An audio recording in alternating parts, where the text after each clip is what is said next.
ඔයා මෙහෙම හිතන්නකෝ. ඔයාගේ ෆෝන් එකට එක දිගට කෝල් එනවා. ඔයාගේ ඩෙඩ්ලයින් ලං වෙනවා. ඔයාට කරන්න තියෙන වැඩ ගොඩක් හිර වෙනවා. ඊට පස්සේ ඔයාට හැම පැත්තෙම ප්‍රෙෂර් කරනවා. ඔයාගේ ජීවිතේම එපා වෙන විදිහට මිනිස්සු ඔයාට කතා කරනවා. ඔයාව පහත් කරලා කතා කරනවා. ඔයාගේ පපුව ගැහෙන්න ගන්නවා. එක දිගට ඔයාගේ ඔළුව විකාර වෙනවා. කන්ෆියුස් වෙනවා. තමන් මොනවද කරන්න ඕනි කියලාවත් තමන් දන්නේ නැතුව තමන් විකාර වෙනවා. එකපාරම ඔයාට කිසිම දෙයක් හිතන්න බැරුව අසරණ වෙන්න පටන් ගන්නවා. මෙන්න මෙතනදි තමයි ගොඩක් අය ෆේල් වෙන්න පටන් ගන්නෙ. මේකට හේතුව මිනිස්සු මෙතනදි ෆේල් නැහැ.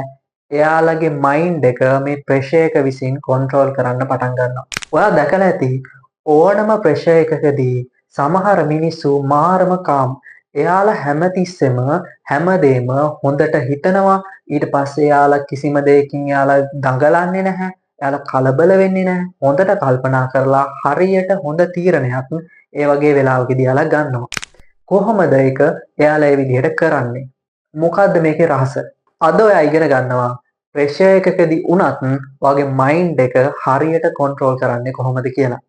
අද ඉඳන් ඔයා ප්‍රෙෂර් වෙද්දී කිසිම වෙලාවක කලබල වෙන්නේ නැහැ. කාම් විදිහට හොඳ ඩිසිෂන් අරගෙන හොඳ විදිහට හැමදේම සාර්ථකව කරගනි. ඒ නිසා මේ වීඩියෝ එක ඉවරනකම් බලන්න. ඔයාටත් පුළුවන් වෙයි ඕනම ප්‍රෙෂර් එකකට සාර්ථකව මුහුණ දීලා ඔයාගේ මයින්ඩ් එක කන්ට්‍රෝල් කරගන්න. මේ ප්‍රෙෂර් එක කියන දේ අපේ ජීවිතේම කොටසක්. සල්ලි ප්‍රශ්න එනවා, පවුල් ප්‍රශ්න එනවා, රිලේෂන්ෂිප් වල ප්‍රශ්න එනවා, ඊට පස්සේ එක්සෑම් වල ප්‍රශ්න, ජොබ් වල ප්‍රශ්න, එතනින් එහාට ගියාට පස්සේ සමහරලාට ලෙඩ රෝග වලින් එන ප්‍රශ්න, මේ හැමදේම එන්න පුළුවන්. මේ ලෝකේ කිසිම කෙනෙක් නැහැ ප්‍රෙෂර් එකක් නැති කෙනෙක්. හැම කෙනෙක්ටම චූටි හරි ප්‍රෙෂර් එකක් තියෙනවා. ප්‍රෙෂර් එක කියන දේ නෙවෙයි අපේ ඇත්තම හතුර වෙන්නේ. අපේ ඇත්තම හතුර වෙන්නේ මෙන්න මේ ප්‍රෙෂර් එකේදී අපේ ඔළුව හරියට හදාගන්න බැරි වෙන එක. ගොඩක් වෙලාවට මිනිස්සු මේ ෆීලිංගස් කන්ට්‍රෝල් කරගත්තට පස්සේ එයාලගේ ජීවිතය අතහැරලා දානවා, එයාලගේ ඔපචුනිටිස් අතහැරලා දානවා, එයාලට ලැබෙන chances එයාලා අතහැරලා දානවා. සමහර විට එයාගේ සම්පූර්ණ ජීවිතේම ඔහේ අතහැරලා දාලා ඔහේ ගලාගෙන යන්න දීලා බලාගෙන ඉන්නවා. අද අපි බලමු ජීවිතේ කොච්චර අමාරු වුණත් කොහොමද ඔයා මෙන්ටලි ස්ට්‍රෝං විදිහට ඔයාගේ ජීවිතේ ගෙවාගෙන යන්නේ කියලා. ඔයා දන්නවද මේ ප්‍රෙෂර් එකේදී අපේ මොලේ වැඩ කරන්නේ කොහොමද කියලා? අපි ප්‍රෙෂර් වෙන්න අපේ මොලේ සර්වයිවල් කියන මොඩ් එක ඔන් වෙන්න පටන් ගන්නවා. මෙන්න මේ සර්වයිවල් කියන මොඩ් එක ඔන් වුණාට පස්සේ ඔයාගේ ස්ට්‍රෙස් වලට එන හෝමෝන නිකුත් වෙන්න පටන් ගන්නවා. ඉතින් එතකොට අපේ ඇඟ ගැහෙන්න පටන් ගන්නවා, අපි හයියෙන් හුස්ම ගන්නවා, අපේ හුස්ම හිර වෙනවා වගේ දැනෙනවා, අපේ ඔළුව නිකන් අර ගිනි ගන්නවා වගේ දැනෙන්න පටන් ගන්නවා. මේකට කියනවා fight or flight response කියලා. අවුරුදු දහස් ගානකට කලින් මිනිස්සුන්ට අනතුරු වලින් බේරෙන්න මෙන්න මේක ගොඩක් උපකාර වුණා. හැබැයි වර්තමානයේදී මිනිස්සු ගොඩක් වෙලාවට මේක යූස් කරන්නේ Tamanට තියෙන බයවල් නැති කරගන්න. මේක සමහර විට අසාර්ථක වෙන්න තියෙන බය, පරදින්න තියෙන බය, ඔපචුනිටිස් නැති වෙයි කියන බය, ජජ්මන්ට් වලට තියෙන බය, මෙන්න මේ ඕන දෙයක් වෙන්න පුළුවන්. මෙන්න මේ ප්‍රෙෂර් එක යටතේදී ස්මාර්ට් කියන මිනිස්සුත් ඉමෝෂනල් ඩිසිෂන් ගන්නවා. ගොඩක් අය මෙන්න මේ ප්‍රෙෂර් එකෙන් බේරිලා ඉන්න try කරනවා. හැබැයි ප්‍රෙෂර් එක කියන දේෙන් බේරිලා ඉන්න අපි කාටවත් බෑ. ඒ වෙනුවට අපි කරන්න ඕන මේ ප්‍රෙෂර් එකත් එක්ක වැඩ කරන්නේ කොහොමද කියලා හරියට ඉගෙන ගන්න ඕන. අන්න ඒක ඉගෙන ගත්තට පස්සේ අපිට සාර්ථක වෙන්න පුළුවන් සම්භාවිතාවය වැඩි. එතකොට අපිට අපේ ඉමෝෂනල් කන්ට්‍රෝල් කරන්න පුළුවන් වෙනවා. මේකත් එක්ක අපිට එන ප්‍රෙෂර් අපිට දරා ගන්න පුළුවන් වෙනවා. මේකත් එක්ක අපිට මොන ප්‍රශ්නයාවත් ඒක හැන්ඩල් කරන්න පුළුවන් හැකියාව අනිවාර්යයෙන්ම අපිට හම්බ වෙනවා. බිස්නස් වලදී ප්‍රශ්න එනවනේ. මේ ප්‍රශ්නවලදී ඔයා කරන්න ඕන එකපාරම කලබල වෙලා බිස්නස් එක වහලා දාලා මිනිසුත් එක්ක ආගියු කරලා මිනිසුත් එක්ක ගහමරාගෙන ඊට පස්සේ මිනිසුත් එක්ක තරහ වෙලා ඊට පස්සේ ප්ලෑන් එකක්වත් නැතුව හැමදේම අතහැරලා දාලා මේ විදිහට නවත්තන එකද හොඳ? ඊට අමතරව ඔයා කරන්න ඕන ටිකක් කාලය අරගෙන හිමීට ඇනලයිස් කරලා මේ ප්‍රශ්නේ මොකක්ද කියලා තේරුම් අරගෙන ඒකට විසඳුමක් අරගෙන ඒ විසඳුම සාර්ථක විදිහට පාවිච්චි කරන එකද හොඳ? කොයිකද හරිද? දෙවෙනි එක නේද? එන්න ඒක තමයි මම කියන්නේ. හැමතිස්සෙම අපි ඉමෝෂනල් කන්ට්‍රෝල් කරන්න ගත්තොත් අනිවාර්යයෙන්ම අපිට මේ ප්‍රෙෂර් කියන දේවල් මහ ලොකු දේවල් වෙන්නේ නැහැ. හරි. අපි දැන් බලමු ඊළඟට කොහොමද ඔයා ඔයාගේ මයින්ඩ් එක කන්ට්‍රෝල් කරගන්නේ කියලා. පළවෙනි දේ තමයි control your breathing.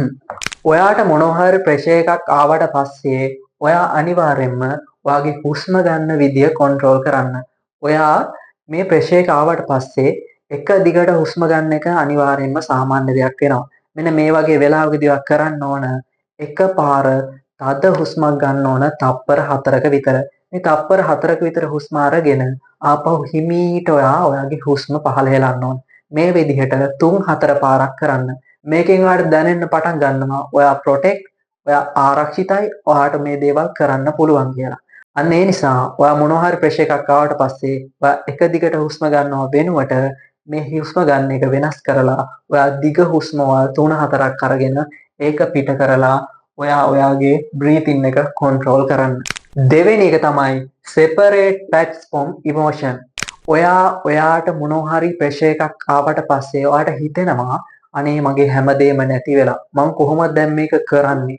මට මේ දේවල් කරගන්න පුළුවන් වෙයිද? මෙහෙම හිතනවා වෙනුවට ඔයා කරන්න ඕන මේ ප්‍රශ්නෙට හේතුව මොකද්ද? මේ ප්‍රශ්නෙට හේතු වෙච්ච සාධක ටික මොනවද? මේක රිමූව් කරොත් මට මොනවා හරි දෙයක් කරගන්න පුළුවන් වෙයිද? එහෙමත් නැත්නම් මේක හැන්ඩල් කරන්නේ කොහොමද? මේකට සොලියුෂන් එකක් ගේන්නේ කොහොමද? මෙන්න මේ විදිහට ඔයා මේ ප්‍රශ්නයට ටිකෙන් ටික හේතු හොයලා උත්තර ගේන්න පටන් ගත්තොත් ඔයාට තියෙන බය නැති වෙනවා. තුන්වෙනි දේ තමයි focus on what you can control.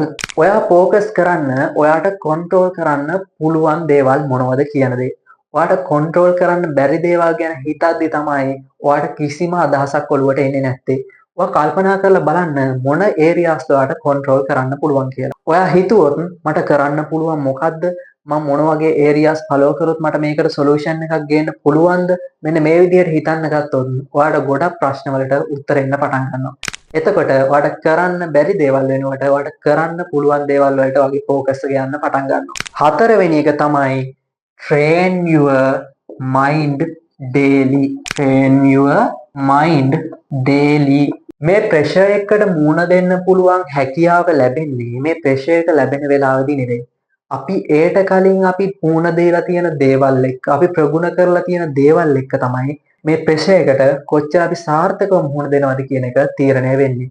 ඒක ව්‍යායාම වලින්, අපි කරන මෙඩිටේෂන් වලින්, අපි ගන්න ආහාර පාන වලින්, අපි මේන්ටේන් කරන පුරුදු පුහුණු වලින් තමයි ඒ හැමදේම තීරණය වෙන්නේ. ඒ නිසා ජීවිතේ අපිව පරීක්ෂා කරන්න කලින් අපි අපේ ජීවිතේ හදාගෙන ඉන්න ඕන, අපේ ඔළුව හදාගෙන ඉන්න ඕන.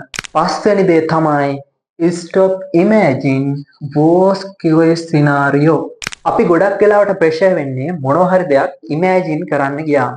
ඒ නිසා අපි හැම තිස්සෙම මොනවා හරි ප්‍රශ්නයක් ආවම අපි වෙන්න පුළුවන් දේවල් ගැන ඉමෑජින් කර කර ඉන්න හොඳ නැහැ. මොකද අපි ප්‍රෙෂර් වෙන්න ගත්තාම අපිට පේන්නේ නරකම දේවල් විතරයි. අපිට කිසිම වෙලාවක හොඳ දේවල් පේන්නේ නැහැ. මනෝවිද්‍යාව කියන දෙයක් තමයි මේ ඉමෝෂනල් කන්ට්‍රෝල් කරන්න පුළුවන් මිනිස්සු මොනවා හරි ස්ට්‍රෙස් එකක් ආවට පස්සේ හරි සාර්ථක විදියට ඒවට මුහුණ දෙනවලු. ඇත්ලටික් කරන අය, ඊට පස්සේ ඔය මැනේජර්ස්ලා, ඊට පස්සේ මොනවා හරි ආයතන ප්‍රධානියෝ, ඊට පස්සේ අපි කතා කරන නළු නිළියෝ, ඇක්ටර්ස්ලා, ඊට පස්සේ නායකයෝ, සාර්ථක මිනිස්සු, මේ හැමෝම එයාලගේ ඉමෝෂනල් කන්ට්‍රෝල් කරන නිසා මොනවා හරි ප්‍රෙෂර් එකක් ආවට පස්සේ එයාලගේ මොළයට එන්නේ කොහොමද ඒකට සාර්ථකව මුහුණ දෙන්නේ කියන දේ. ඔයාට මොනවා හරි ප්‍රෙෂර් එකක් ආවට පස්සේ මෙන්න මේ විදිහට මේවා ෆලෝ කරලා ඔයාගේ කාම් කියන මොඩ් එක ඔන් කරන්න try කරන්න. මොකද ඔයාට මොකක් හරි ප්‍රෙෂර් එකක් ආවට පස්සේ එකපාර බය වෙලා හැමදේම හිර වෙලා දඟලනවට වඩා ඔයා ඉමෝෂනලි කන්ට්‍රෝල් වෙලා ඔයා සාර්ථක විදිහට ඒවට මුහුණ දුන්නොත් ඔයා හිතන්නවත් නැති විදිහට ඔයාගේ ප්‍රෙෂර් එක අඩු වෙලා යන්න පටන් ගනී. ගොඩක් පොත්වල කියන දෙයක් තමයි අපිට කිසිම වෙලාවක සිදුවීමක් පාලනය කරන්න බෑ. හැබැයි අපිට අපේ ඉමෝෂන්ස් පාලනය කරන්න පුළුවන්.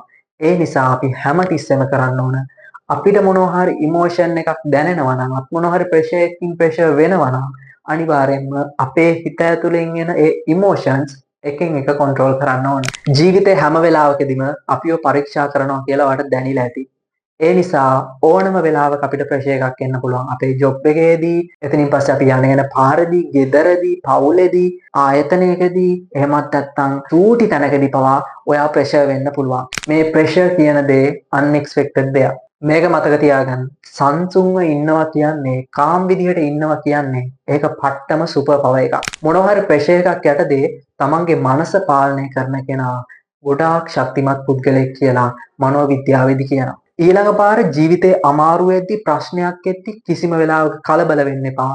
හොඳ හුස්මක් ගන්න. හුස්මක් අරගෙන ටික වෙලාවක් අරගෙන පාඩුවේ පැත්තකට ගිහිල්ලා හොඳට කල්පනා කරන්න. කල්පනා කරලා ඇනලයිස් කරන්න. ඇනලයිස් කරලා හොඳ තීරණයක් ගන්න. අන්නේ තීරණය යූස් කරලා ඔයා හොඳ උත්තරයක් මේ ප්‍රශ්නෙට අරන් එන්න. ශක්තිමත් කියන මිනිස්සු හැදුනෙම අමාරු දේවල් වලට සාර්ථකව මුහුණ දීමෙන් මිසක් ලේසි දේවල් කරලා නෙවෙයි.